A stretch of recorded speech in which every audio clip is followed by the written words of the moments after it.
उनकी उम्मीदों पर तब पानी फिर गया जब बीरबल तुरंत बोले, बादशाह सलामत, आप हर रोज़ अपने कर कमलों से दान करते रहते हैं, भला ऐसी स्थिति में आपकी हथेलियों पर बाल कैसे उग सकते हैं? अपनी प्रशंसा किससे अच्छी नहीं लगती। बादशाह के चेहरे पर खुशी की लहर दौड़ गई। थोड़ी ही देर में उन्होंने अपनी प्रसन्नता को दबा लिया। वे कुछ क्षण सोचकर बोले, बाल तो तुम्हारे भी हथेली पर नहीं हैं। बीरबल, ऐसा क्यों? बीरबल ने हाजिर जवाबी का परिचय देते हुए कहा, जाहपनाह, इसका कारण तो अत्यंत स्पष्ट है। आप जो सहृदयता एवं उदारता से दान देते हैं, उसे मैं इन्हीं से ग्रहण करता हूँ। फिर भला मेरी हथेलियों पर बाल कैसे उग सकते हैं?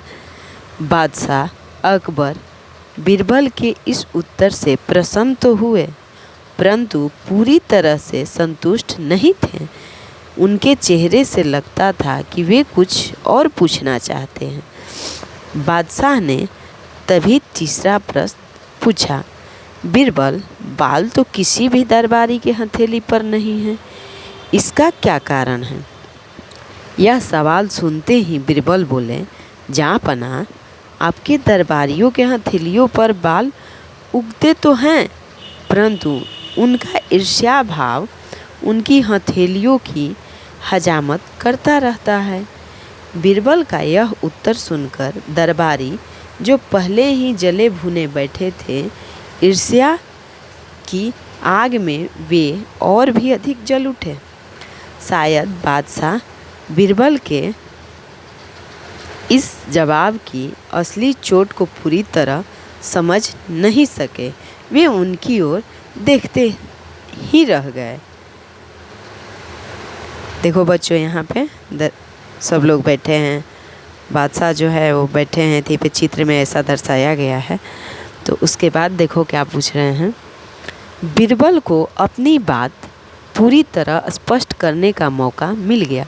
उन्होंने कहा, जाहपनाह, आप मुझे उदारतापूर्वक दान देते हैं, यह भला दूसरे दरबारियों को क्यों अच्छा लगेगा? वे ईर्ष्या द्वेष बस हाथ मलते रहते हैं, इसीलिए उनकी हथेलियों के बाल झड़ जाते हैं। बीरबल का यह परिहासपूर्ण उत्तर सुनकर बादशाह अकबर खिलखिलाकर हंस पड़े।